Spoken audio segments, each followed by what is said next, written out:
શ્રી કષ્ટભંજન દેવ દાદાને કેસુડાના ફૂલનો દિવ્ય શણગાર કરાયો. ધાણી, ખજૂર અને ડાળિયાનો અન્નકૂટ ધરાવાયો. હજારો ભક્તોએ કર્યા દર્શન.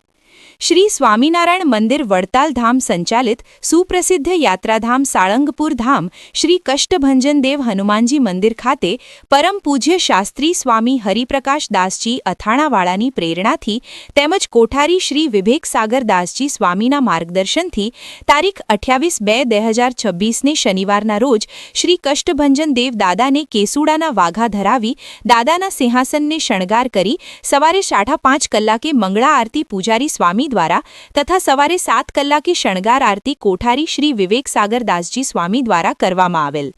દાદાને ધાણી, ખજૂર, ડાળિયા, તલના લાડુ, મમરાના લાડુ, સિંગપાક વગેરેનો અન્નકૂટ ધરાવવામાં આવેલ તેમજ મંદિરના પરિસરમાં મારુતિ યજ્ઞનું આયોજન કરવામાં આવેલ.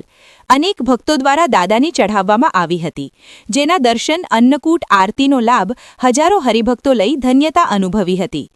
હોળી ધૂળેટી પર્વ નિમિત્તે 3 માર્ચે 2026ના રોજ એટલે કે પૂર્ણિમાના દિવસે ગુજરાતના સૌથી મોટા રંગોત્સવ અંતર્ગત દાદાને હોળીના દિવસે વિશેષ શણગાર કરી તથા 7 કલરના 51,000 કિલો ઓર્ગેનિક રંગો ગુલાબી, લાલ, પીળો, નારંગી દ્વારા દિવ્ય રંગોત્સવની હર્ષોલ્લાસ સાથે ઉજવણી કરવામાં આવશે.